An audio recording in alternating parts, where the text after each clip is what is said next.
Welcome to Lummi and Ferndale Seventh Adventist Church. Brothers and sisters, you have to make a choice to want to make a change in your life.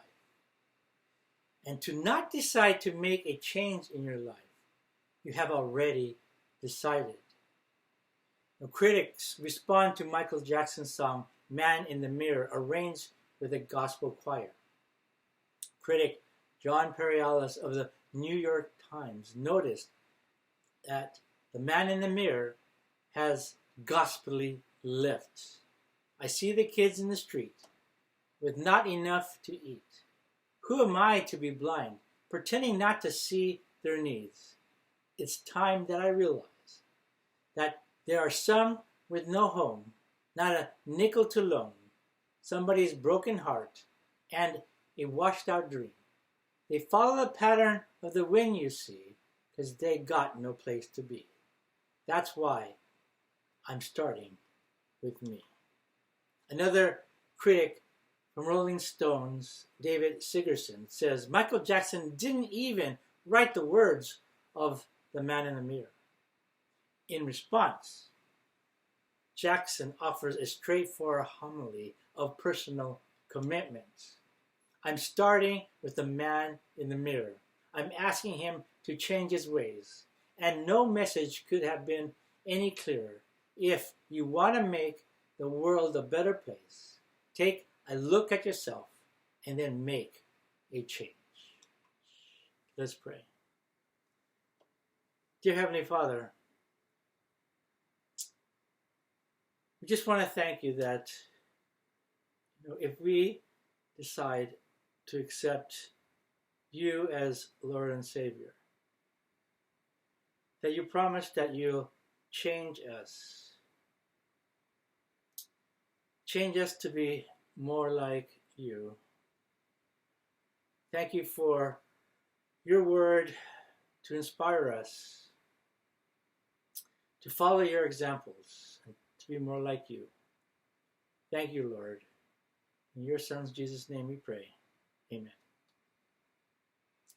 My sermon title today is Take a Look at Yourself and then Make a Change. And our biblical verse today is in Psalms 51, 10-12. Create in me a clean heart, O God. Renew a loyal spirit in me.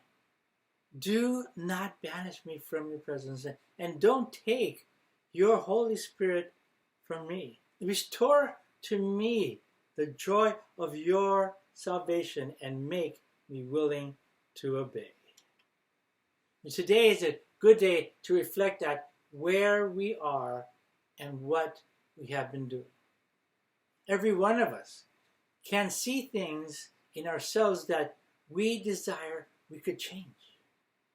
Face it, there is something in your life that is not the way that you want it to be. Face it, some of you need to change your views, your attitudes, and feelings. Face it, you need to make a change in the way that you act, or the way you talk, or the way you think. Face it, you need to make a change for the better. Face it, it's time for a new you. Time for you to give yourself to God. But first, you have to realize you are sinful. Have you come to a point in which you have forgotten how sinful you really are? Like James said in James 1:24, says, you see yourself walk away and forget what you look like. Brothers and sisters, it's time for you to remember what you look like. It's time for you to remember that you are a sinner and in need of a Savior. And it's definitely time to stop looking at others' faults and start looking at your own faults. Start with the person in the mirror.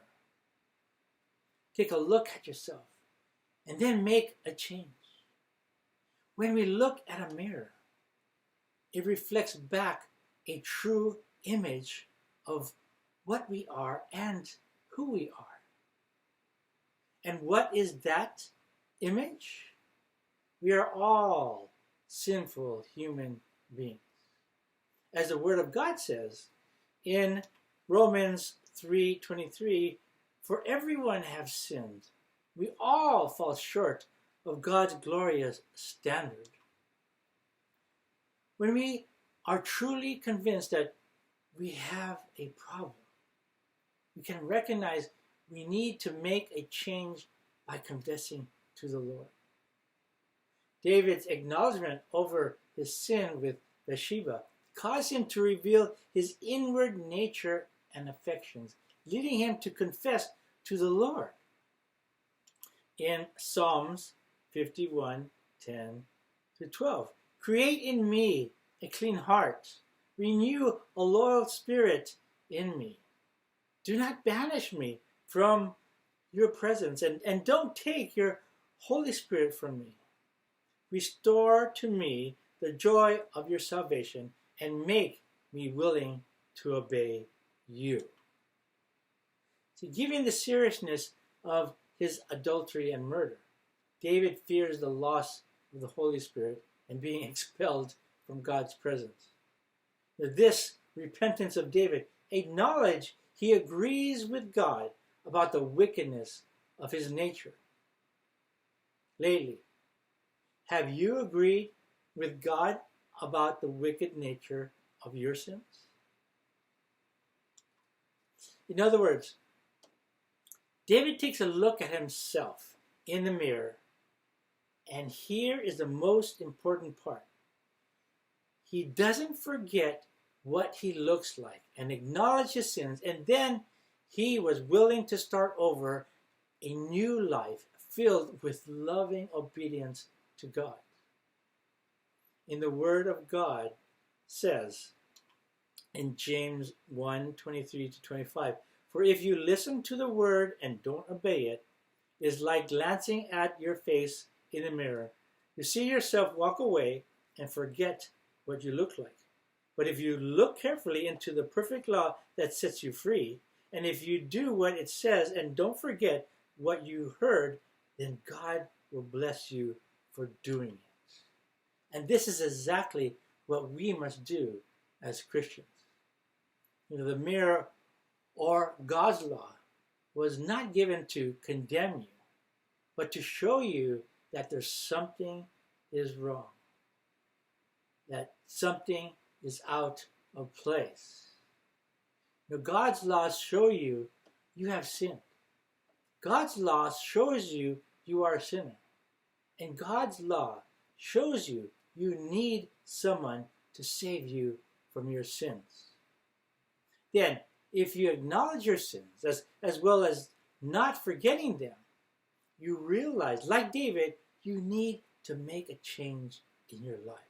You realize the need of the Savior, the need of Jesus Christ to correct the wrong and correct the out-of-place things in your life. In other words, you need Jesus Christ to forgive you of your sins. As I mentioned at the beginning of my sermon, Michael Jackson also sings, I see the kids in the street with not enough to eat. Who am I to be blind, pretending not to see their needs? Now it's time that I realize that there are some with no home, not a nickel to loan. Somebody's broken heart and a washed out dream. They follow the pattern of the wind, you see, because they got no place to be. That's why I'm starting with me.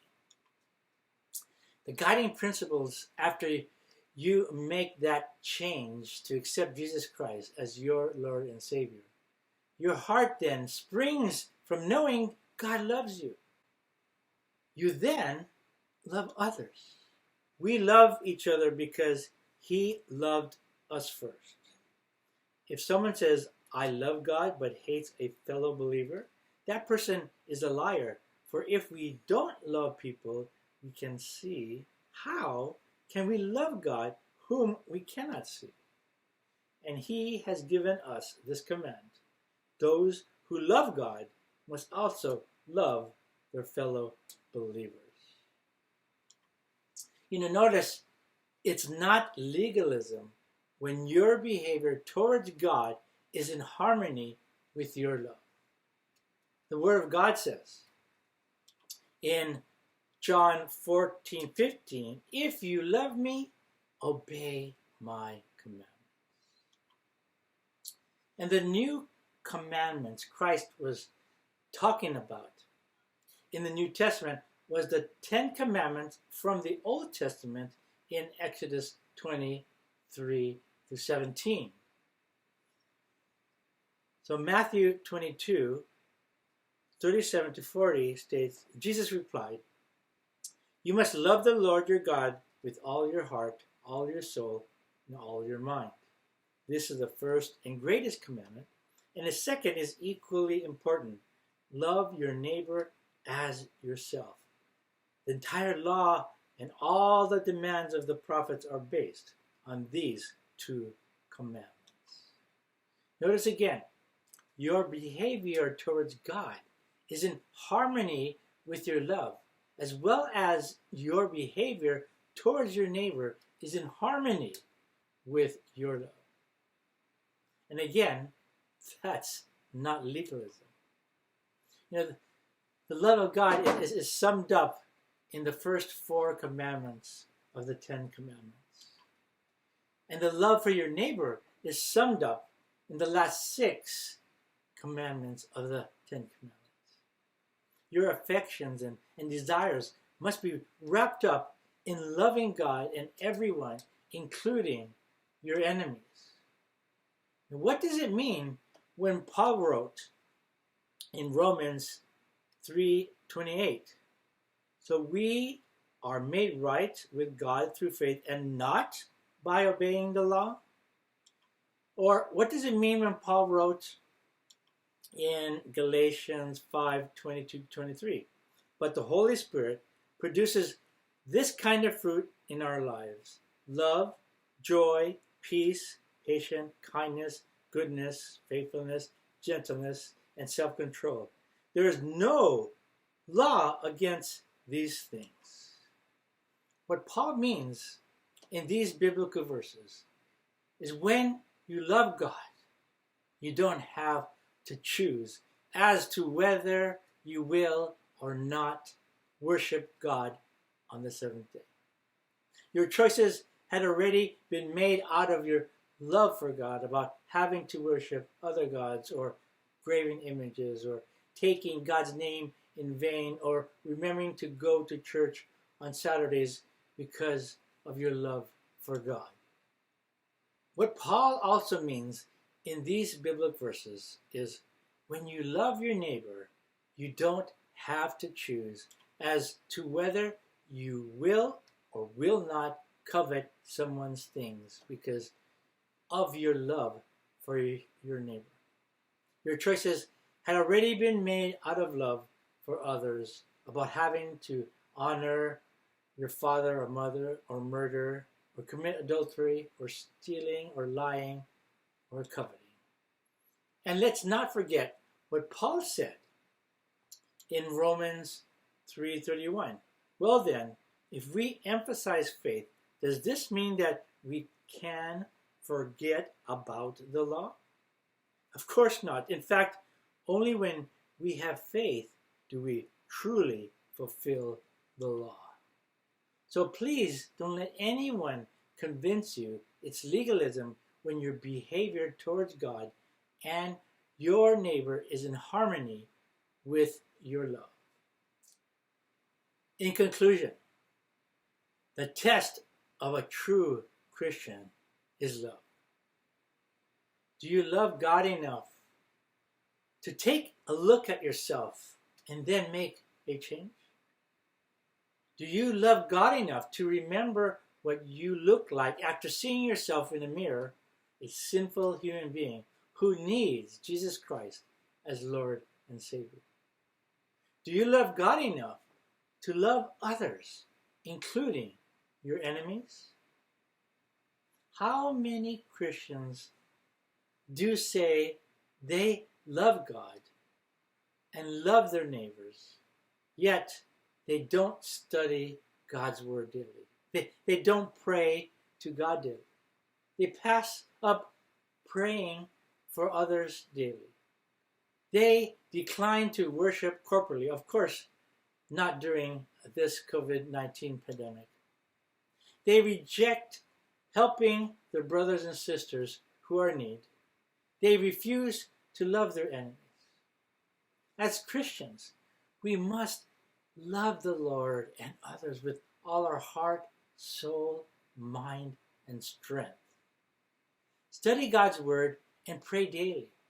Worship Him corporately. Obey His Word. Loving God and others. And sharing Christ to others. Thank you for your time. And amen. We'll see you next Sabbath.